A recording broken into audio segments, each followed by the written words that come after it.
So a little bit of sound check, a little bit of fishing. I was fishing for bad notes. Anybody ever say that? Man, I was fishing for bad notes. And they came up. Yeah, they did. It's a good cat. It's a good day. There are no bad notes, just guess. There was like, what? There are just guess notes, no bad ones. No bad ones? No bad ones, just Nah, guess. that's bullshit. But those bad notes had fucking attitude. And that's all that matters. Everybody good? Man, there was like 500 people yesterday. It was like everybody went home. I mean, except you guys. You're the ones that count. Thank you for being here today. I'm talking about the pedal. I'm going to play a little bit. I'm going to scream a little bit. This just comes part of the package. And we'll see what happens.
What?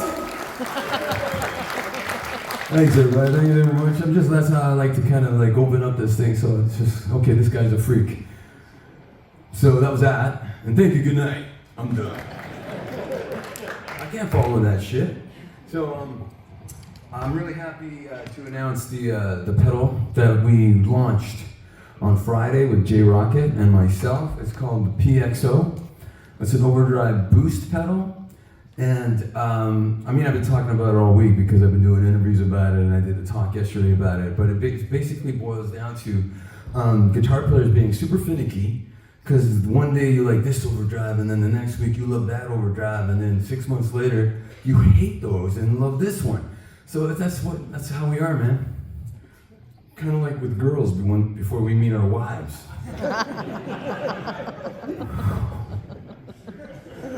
Whoa! This guy like, word, man, word, woo!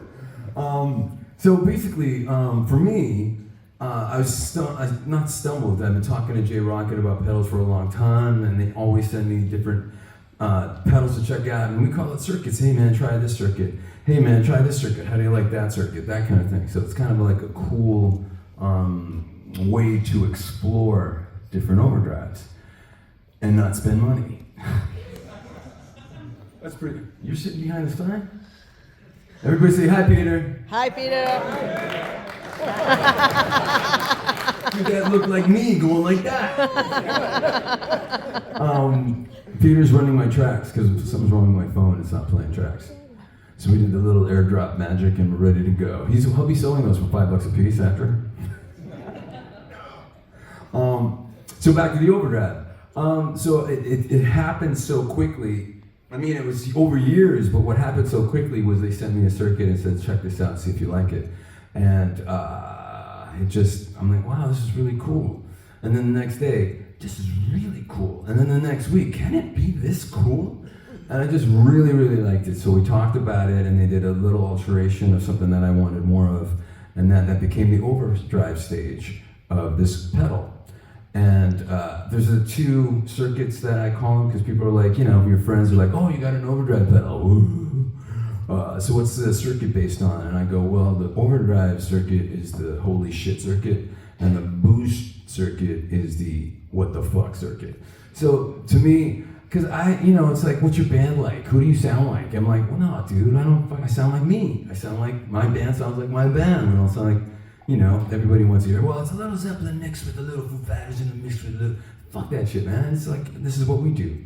So And that's how I am as a guitar player. I like to consider myself as an individual, and I sound like Phil X. And then when you meet people, and it's again, the YouTube internet thing is so monstrous that if people are taking notice of anything that you're posting, anybody taking notice of anything you're posting, that's a good thing. But you have to make it special to make it reach more people. Because there's too many videos of the same content, the same thing, and hey, this is how I do beat it. Fuck you, man, I don't care.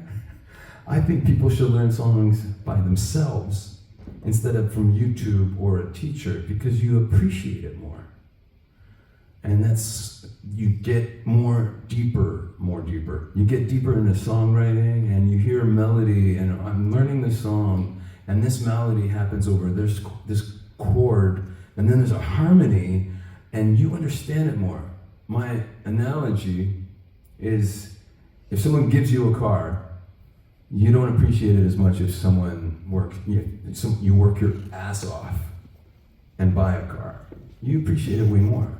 So it's the same thing with learning songs. If you learn it by ear, you're training your ear, but at the same time, I think you appreciate what you've learned more. And that's what happened to me as a musician, growing up and learning 400 covers on cassette, and then going doing 3 45-minute sets. When I moved to LA and I started doing sessions, I don't read. So the producer was like, how do you catch on so quick? I'm like, cause man, I learned Van Halen when I was 14 on a cassette. This is a pop song. This is nothing.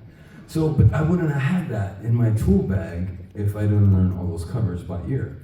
So there's a thought to walk away with. If you want to learn songs, don't watch YouTube. Now, back to the pedal. This is it. You watch pedal videos. This guy's doing this pedal video and that pedal video and everything. Now, their job is to make the pedal sound good, no matter what, because they're getting paid. So for me, to do my own research meant more. It meant more to me, like, okay, now I got this, I really like this, and I really like that, and I don't like that, and I learned a long time ago that instead of one tone knob on an overdrive, I like the treble and bass. Because then you can, because a lot of overdrives add mid-range, like a tube screamer. So you're stuck with that mid-range. If you have treble and bass, you can kind of dial those two up, and it'll kind of scoop that mid-range out. Now, I don't like scooped mids. Hey, guys. Yeah, man, I don't. See, I don't like scooped mids, but sometimes that overdrive is giving you a mid. So that was one thing. Guys, I want a treble and a bass knob. And I want those treble and bass knobs to be dynamic. And they're like, hey, how's this? And that was it. You know, the treble gets bright, but not too harsh and brittle. And then when you dial it out, it's not too dark and cloudy. And it's the same thing with the bass knob. It doesn't get like when you turn it up. And then when you turn it off, you still have some thickness. You don't need to dial in all that in bass.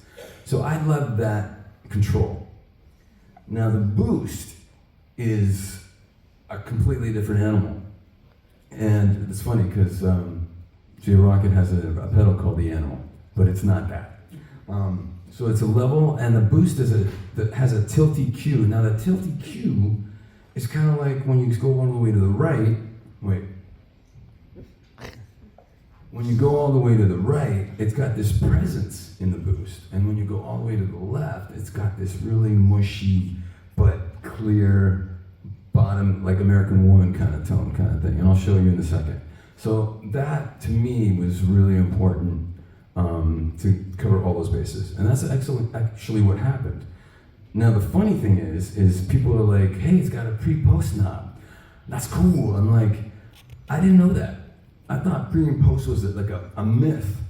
So it's all about application to me. When I'm in a big amp like this, I put it in post so I can have a little overdrive and a little more. But if I'm in a combo that's a little cleaner, I'll put the boost like before the overdrive. That's what that means. So I can color the amp to more of my taste with the boost, and then use the overdrive, kick in the overdrive for leads. So it's all about the application in that sense, and that's wicked. So I'm gonna play and sing and talk more about the pedals. Before I go on, does anybody have any questions? Because I talk a lot. Yes. How do you prefer to use the pedal? Like, do you do like only boost and then you switch boost off and then you do the drive, or like both at the same time? Man, it's like you didn't hear anything I just said. But yeah, to answer your question, it's everything I just said. No, so like I said, so it can go either way. But the thing is, what's really cool about this, you can use either or. As an example, if I'm playing with Phil X and the drills, I will use an amp like this, and I will have the overdrive set on slight overdrive, and then use the boost as a little more, and that'll be in post stage. And then if I'm touring with Bon Jovi, for instance, I use it.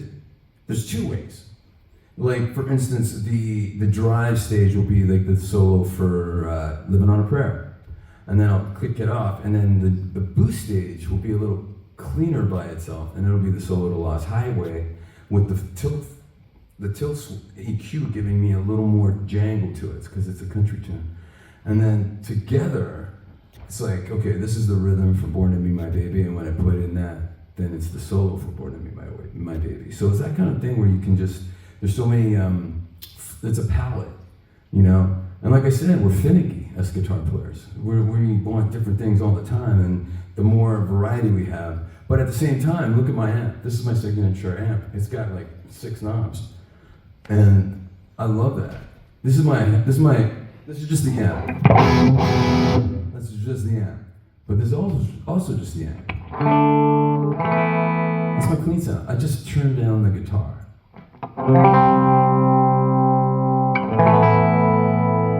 And if I wanted to be brighter, and if I wanted to be darker. How the fuck is that happening with one pickup, people? Come on. Oh no, we're not ready for that yet, man. We're not ready for that yet. So, but it's about music, right? It's about finding your voice. And everybody says, well, the tone's in the hands. But fuck, it's more fun when you got cool tools, right? It's just more fun. And that's what I want. I want cool tools. And I want to walk on stage with the confidence of my amp that I love and a pedal that I love. And if you fly to Boston and they supply the back line, and for some reason that JCM 800 doesn't sound so good, then you got your overdrive to fucking tweak it to make it sound right. And that's what our toys are for. Because there's always a compromise. I love walking into a bar and, hey man, you want to get up and play? Yeah. And play a guitar I've never played before, play an amp I've never played before, and still be Phil X. That says a lot when you get up there and you can do your thing. And so, no, it's not right. No, it's not right. Even I go to Rick Beato's place and I play his guitar with 7s into his Park amp that I've never played before. I think I did pretty good. I could be me. But he goes, man, thank you so much. You wouldn't believe how many guys come over here and just do an interview because they don't want to play my guitar. I'm like, really? Like, I can't believe it. That said, Angus Young has his SG plugged into his plexis and is always Angus Young. And he could probably plug into a higher gain amp and still do his thing. But if you get a guy that plays into usually plays in a high gain amp, and you give him a plexi, I don't think he's doing his thing. I think you gotta almost tailor your thing. If I plug into a plexi and don't have an overdrive pedal, I know I gotta pick lighter because I'm intense, and that plexi can't handle intense. It starts farting, and the speakers are like, but if I lay back on the picking, which I have to kind of like curve my playing a little bit, I can still be me, but that's what being a musician is about, man. It's being able to tell your story no matter what. Not, I need this amp and I need this guitar. Fuck that shit. Right, Stevie? Yeah.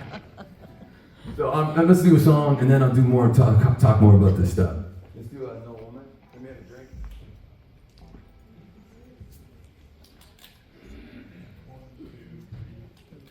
Oh yeah, this is the one. This is my daughter when she was 5, counting the end. Oh wait. Okay. 1, 2, 3, 4.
Thank you so much. It's so nice when you can hear the band.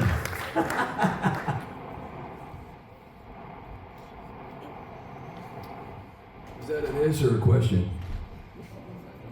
That was that. Okay, let's not confuse. This is this, and this is question. Anybody got a question? Okay. So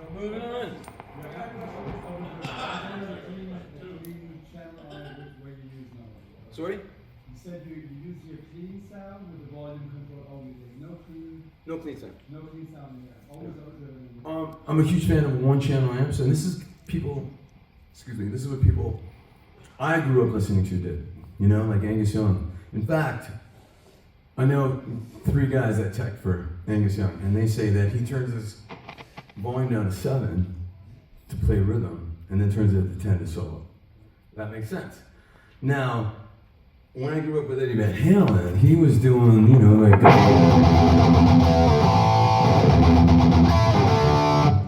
And then he'd go. That's just turning down. And this was a little creaky. And it needs a little spray. Yes. When you were soloing, you rolled over real quick and you adjusted a knob real quick. What did you do? I wanted one more o'clock of gain. You did a little bit again, right? Yeah. It sounded like all of a sudden it was perfectly in balance at that point, like it was sustaining itself. See, so that's another thing, right? That's the thing that we do, man. Sometimes we adjust as we go. I've never had a pedal board on a music stand before, but I didn't want to be on the floor adjusting it. So everybody got your piece of paper with the pedal on it. You can look at that, and we can look at the knobs, and I can tell you what I got going on right now and how I'll change it. Okay. Everybody plays guitar, right? Okay.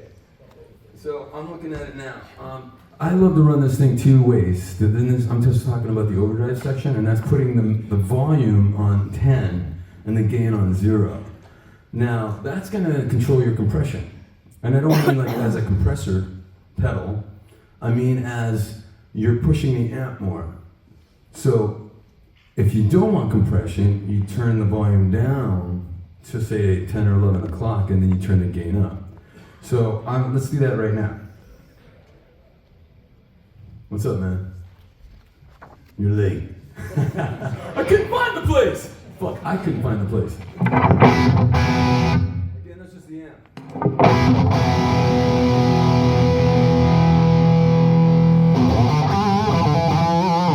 So, the gain. Whoa, that's why. This knob is loose. Yeah, it's loose. The thing is, you hear the compression that I'm talking about because it's really pushing the amp. And when I turn it down, that knob is loose. Okay, so listen to that. Wait, here we go. I never use that much gain, so I don't need a noise gate. But I use this much gain and kind of don't hear it because it's just enough.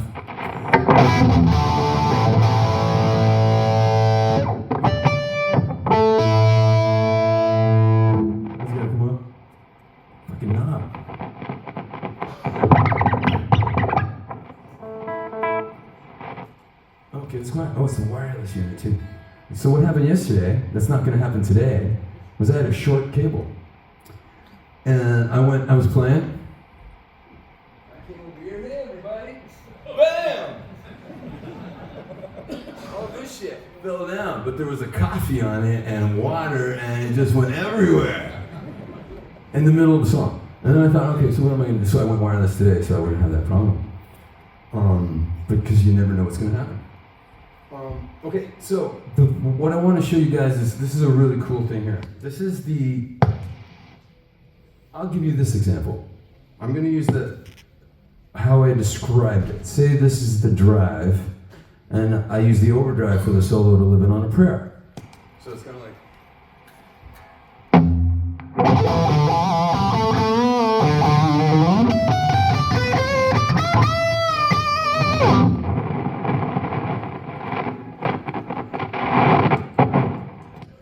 Change guitars.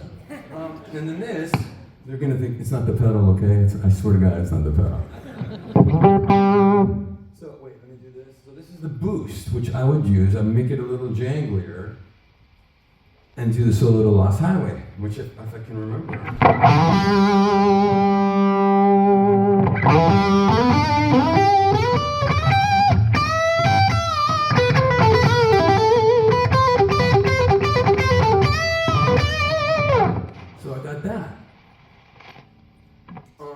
And then with the drills, say I got this cooking with the overdrive.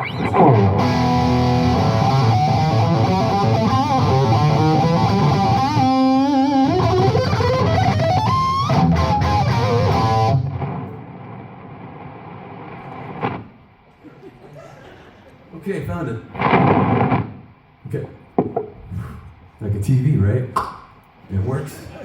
Well, I mean, when I was a kid. So, now, another thing I do with the drills, I do the American Woman solo, and what I like to do is get the tone. Now, I'll usually just add more, another overdrive stage. So this is really cool for me, because when I play with the drills, it's always 2 overdrive pedals. But now it's just 1 with 2 stages.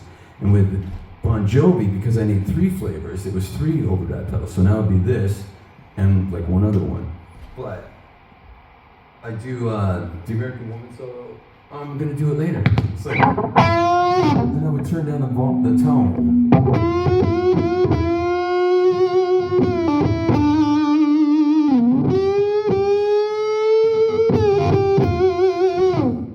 Now, if I kick that in and put the tilty Q all the way to counterclockwise.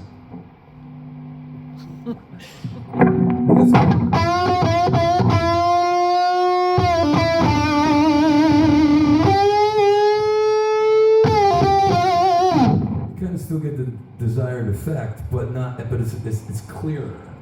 It's not as you can almost approaches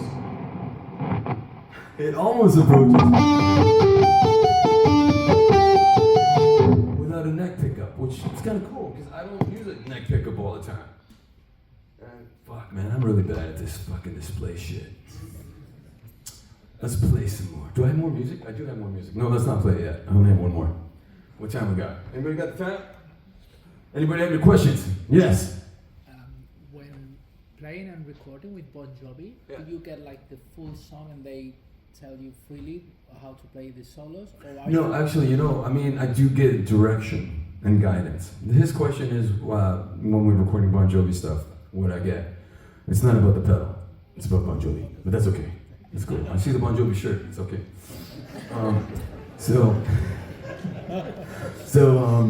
Is that a Bon Jovi tattoo? Yeah, okay, yeah.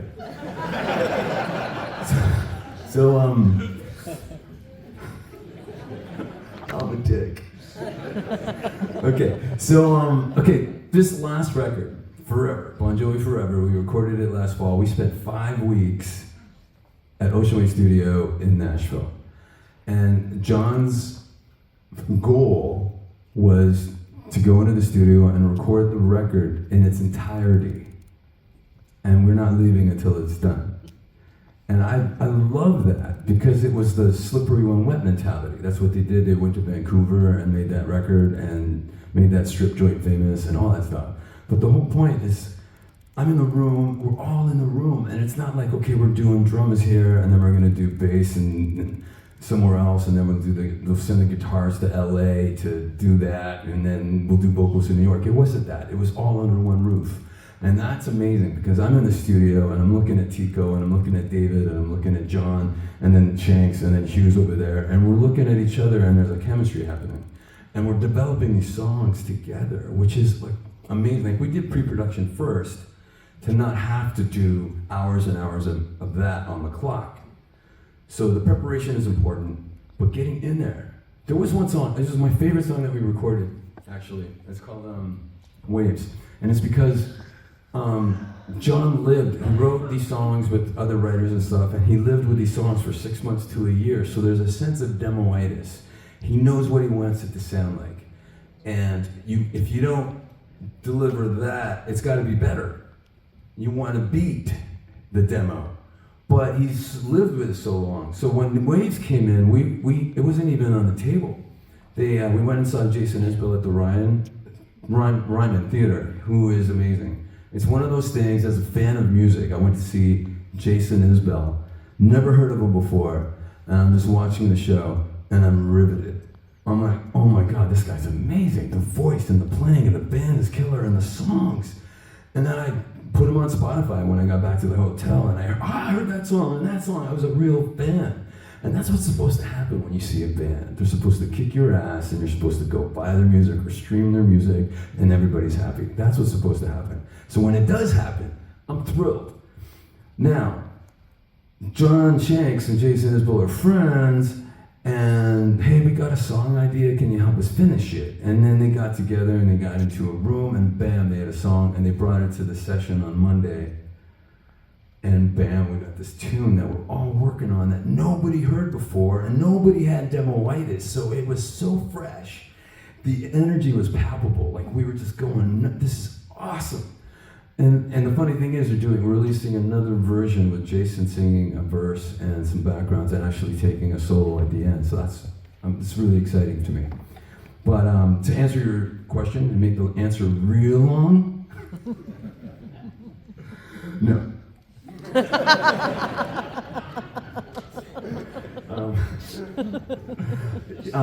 Yeah, that's basically what happened. Solo-wise, I consider myself a chameleon. You kind of have to be a chameleon when you go work on somebody else's record. It's not my record.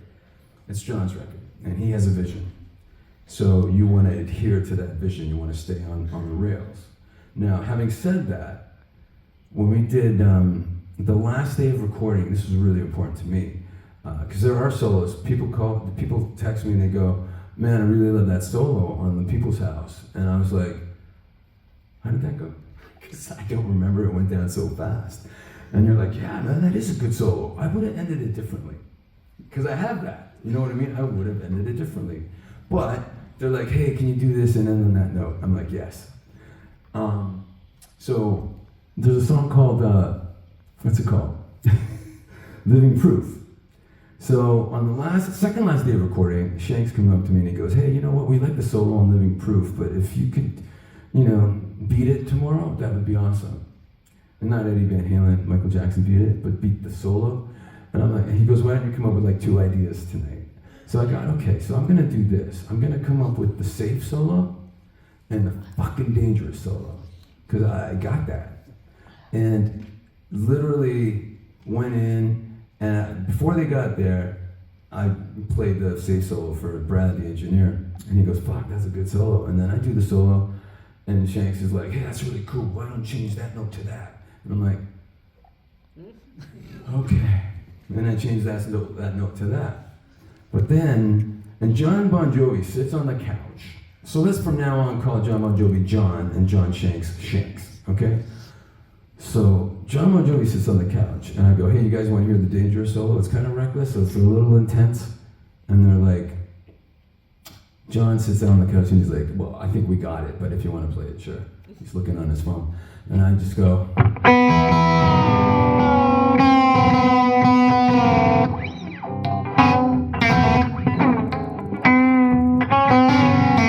it's not staying in this guitar."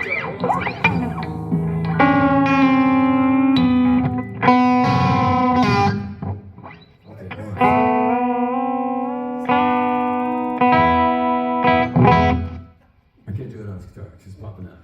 Okay, hold on a second. I can't wreck this story. Do you have a guitar cable? I can use this other guitar. Oh, there it is.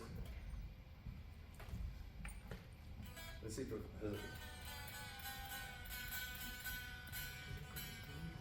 well, I think this is the guitar I use for the actual.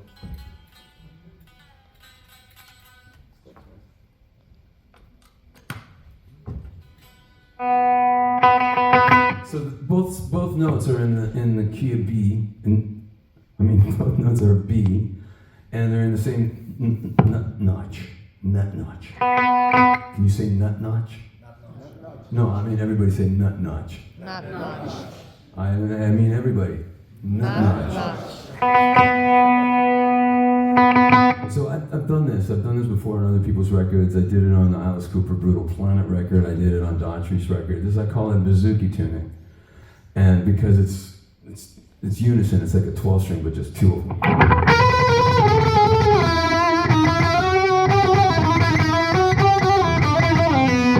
So I knew the song needed a theme. It didn't need a solo. It needed a theme. So if the chords are going, whoa, now the rest. Fuck this thing, man. I'm gonna tune it.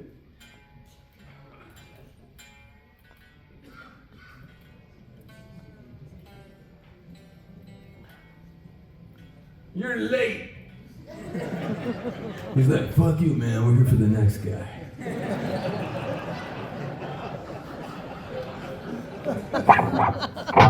Okay, so the chords are.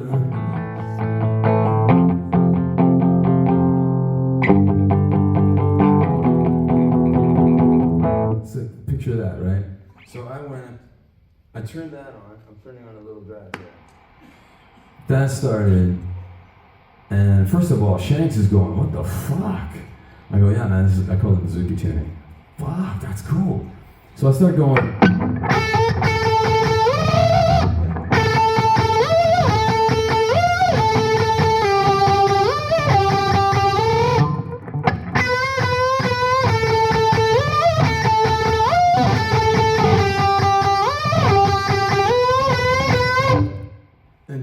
Jovi jumped out of the couch and said, what the hell's going on? What is that? What am I hearing? I can't believe it. It's so unique. And Shanks was like, oh, forget it. Too many fucking cameras going there. Anyways, everybody was really like, what the hell's going on, man? This is great. This is crazy. And it was like, even John said, you know what? The solo that you did before was great, but it was very, like, it could be anybody. It could be Neil Schon. It could be this guy. It could be that guy. But that's fucking Phil X. I love it. Print it, press it, ready to go. And that was the last day of recording. So that was pretty awesome.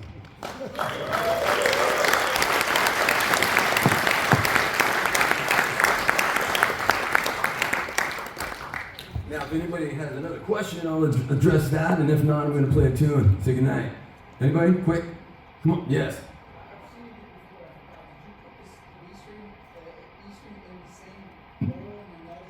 Yes. And then when you have it open, then they kind of rub each other and almost sound Middle Eastern. Yeah, and because they're different gauge strings, they have a different shake.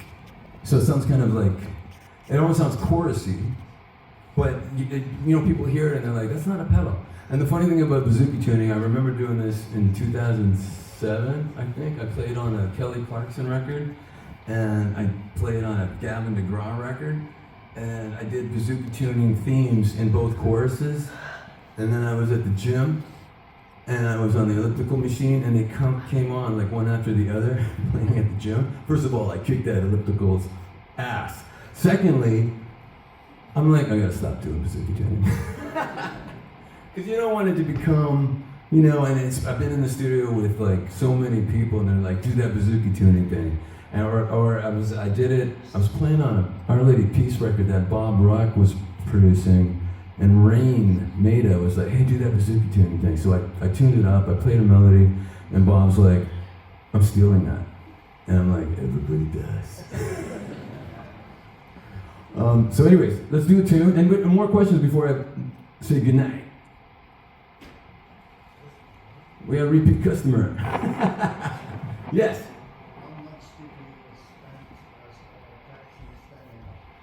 Practicing standing up? I don't play sitting down, man. I don't play sitting down. I don't play sitting down. Look at this thing. It's not here. It's here. Your hands get used to it. Actually, the funny thing is I've had a guitar on my shoulder for 40 years. So I know I'll just get into this as a not a warning, but all that weight on my shoulder screwed up my arm. And last March, I couldn't solo. And the scariest thing you want to hear is I went to a hand specialist, and he goes, where do you feel this, and where do you feel this, and where do you feel this? And you got a little atrophy here. And I'm like, yeah. And he goes, okay, so this is what it is. I can do surgery on Monday. What? And I remember when it was too. It was actually April that I went in, but I went and played a Michael Anthony fundraiser in Costa Mesa, and I was playing Somebody Get Me a Doctor that I've been playing since I was 13. And there was a lick I couldn't do. I'm like, what the fuck is happening? And it just got worse and worse. And then these guys didn't do anything I wanted them to do. So I know this is scary. It was really scary for me. And you're thinking, fuck, how my art, my passion. Wait, how am I going to feed my kids? That became like the number one at the top of the umbrella of playing guitar. So I had the surgery. I was shredding 10 days after, like no problem. So it's called an ulnar nerve. So there's a little scar here. It's called the ulnar nerve. My wife came into the operation with me, and he opened it up, and he went in there, and he's making my hand do like this while I'm out. And she's like, "Oh my God!" And he goes, "No, that's good." Some people come in here and there's no response, but the nerves are responding. I can fix this. He fixed it. I'm shredding. I owe the guy my life. So, and it's funny because Tommy Lee hit me, and he goes, "Hey, I met your surgeon today." This was like a few months ago. I go, "What?" He goes, "Yeah, I met your surgeon today. He's going to operate on my hand. I haven't been able to twirl a stick with this right hand in 10 years because his hands were stuck like that, his fingers." So anyways, "I didn't tell you about my surgeon. How did you know about my surgeon?" And he goes, "Oh, I just Googled best hand surgeon in the world." Which is a whole total Tommy Lee thing. And he's like, 18 minutes from my house, so it just kind of worked out. But the whole point is, when I was in recovery, I learned that this is bad, all the stuff that we don't think about is bad for this nerve. And now I know all the exercises. I squeeze balls every day. I use an expander and stretch my fingers out every day. If you're holding a hammer and try to control the motion going back and forth like this, that's really good for it. So all you guitar players, if you're feeling stuff, it'll help prevent. I do all the exercises with the right hand to prevent that. And sorry, I just spent way too much time on that. But it's important. Shit. Okay, let's play a song.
Thanks for coming, man. Just let you know, the pedal, the chrome, the Jrockett PXO is going to be available and shipping in 2 weeks. Order that fucker, enjoy that fucker, and rock out.